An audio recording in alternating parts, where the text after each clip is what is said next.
आगरा नगर निगम के द्वारा नगर निगम के घर घर कूड़ा कलेक्शन के पार्षदों ने पोल खोल के रख दी है। वार्डों में सिर्फ 10 से 12% कूड़ा उठाया जा रहा है।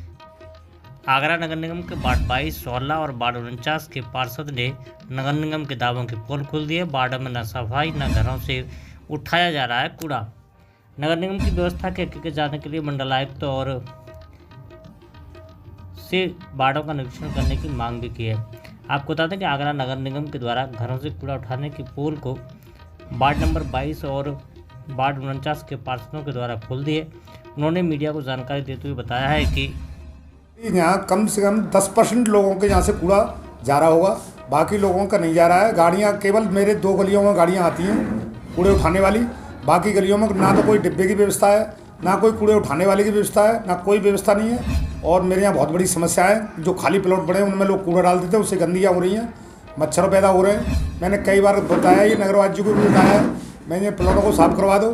और ठेकेदार को भी मैंने उसको भी बताया, ठेकेदार को कि जिन कूड़े को उठवा दे कैसे भी करके। बहुत समस्या है मेरे क्षेत्र में। कभी आपने इस सदन में कभी चर्चा करी है इस सब बहुत कई बार लेटर दे चुका हूँ मैं सदन में। लेटर आगरा नगर निगम के वार्ड 49 नरीपुरा के पार्षद अजय गोस्वामी ने बताया कि उनके यहाँ पर सिर्फ 2 गलियों में से कूड़ा उठाया जाता है, बाकी की गलियों में गाड़ी पहुँच नहीं पाती, इसलिए कूड़ा नहीं उठाया जाता है। उन्होंने कहा कि इसके लिए उन्होंने नगरायुक्त से लेकर के नगर निगम के बड़े अधिकारियों को कई बार पत्र लिखे, लेकिन इसके बावजूद भी अभी तक व्यवस्था ठीक नहीं की गई है। वो इससे इतने व्यतीत भी दिखे कि उन्होंने अपने पार्टी के बड़े नेताओं पर भी आरोप लगा डाले।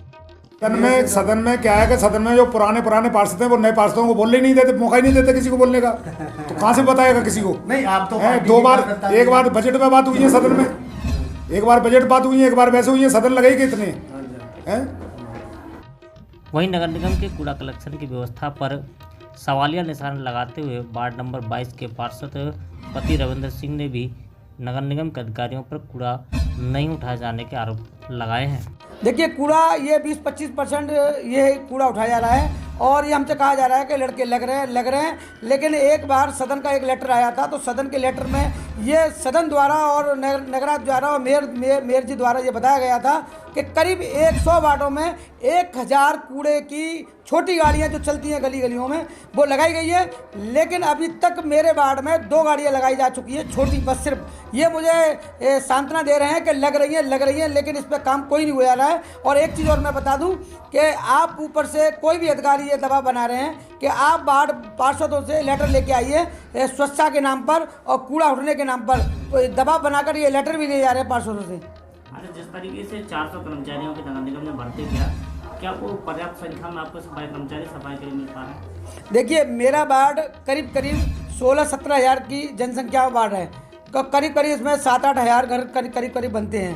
लेकिन मेरे वार्ड में कुल 26 कर्मचारी हैं। मैंने कई लेटर लिख दिए हैं, लेकिन उस पर यही आपत्ति लगाई जाती है कि हमारे पास कर्मचारी नहीं है। लेकिन आपके माध्यम से और मीडिया के माध्यम से और बताया गया था कि करीब 400 लोग की भर्ती हो चुकी है, लेकिन उसमें भी ये कहा जा रहा था कि 2 महीने के लिए इनको यूज किया जाएगा, उसके बाद इनको निकाल दिया है। लेकिन ऐसा मुझे नहीं लग रहा है, इसमें बहुत बड़ी धांधली हुई है। और वार्डों में ये कर्मचारी कहाँ लग रहे हैं, ये बात हमें ये नगर निगम के अधिकारियों को बताना पड़ेगा कि कहाँ वार्ड में लगे हुए हैं। मेरे वार्ड में जितने हैं उतने ही हैं, और उनकी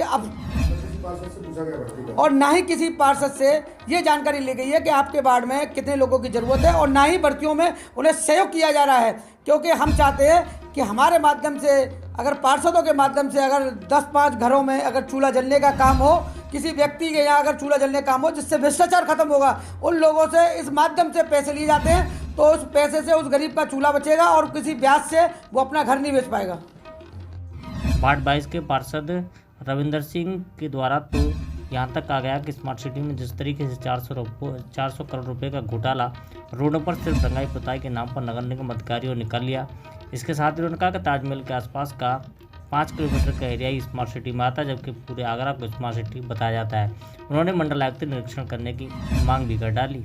और जो आपने जो शब्द पूछा वो सही शब्द पूछा है, क्योंकि इस बात पर चर्चा तो बहुत सारी होती है, अखबारबाजी होती है, मीडियाबाजी होती है। और आगरा के सारे अधिकारी ये कहते हैं कि आगरा स्मार्ट सिटी में, जब स्मार्ट सिटी की एक मीटिंग हुई तो उसमें मैंने देखा जाकर, तो मैंने उनसे ये शब्द पूछा कि स्मार्ट सिटी क्या है, या पूरा आगरा आता है या कहाँ कौन सा क्षेत्र आता है। तो उन्होंने ये बताया गया कि ताजगंज जो ताजमहल के आसपास का एरिया है वो स्मार्ट है।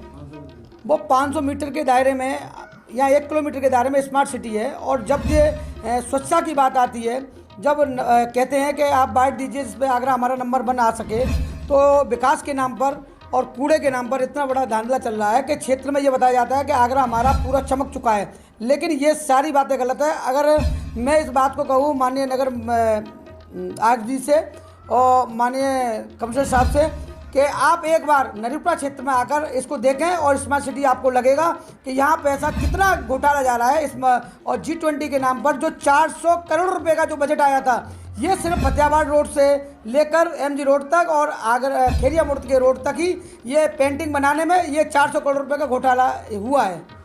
वहीं जब इस पूरे मामले पर आगरा नगर निगम के नगर आयुक्त अंकित खंडेलवाल से जानकारी की तो उन्होंने कहा कि उनके द्वारा प्रत्येक घर से कूड़ा उठाए जाने के लिए योजना बनाई जा रही है। आने वाले समय में प्रत्येक घरों से कूड़ा उठाए जाने की व्यवस्था लागू कर दी जाएगी।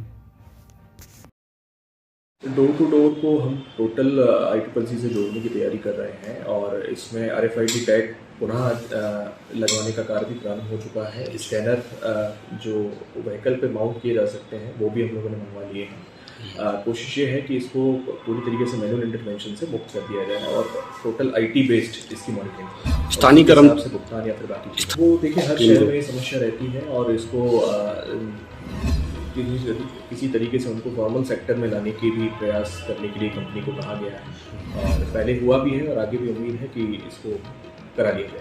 कॉलोनियों में गाड़ियां तो जाती हैं लेकिन जो सकरी गलियां हैं वहाँ पर गाड़ियां नहीं पहुँच पाती, तो वहाँ पर किस तरीके से कुछ जगह पे गैप्स नजर आए थे। अभी हमने लगभग 294 रूट चार्ट बनाए हैं सभी 100 वार्डों में और कोशिश ये है कि सभी घरों को हम लोग कवर कर लें। जहाँ भी इसके अलावा भी गैप रह जाएगा उसको आगे आने वाले समय में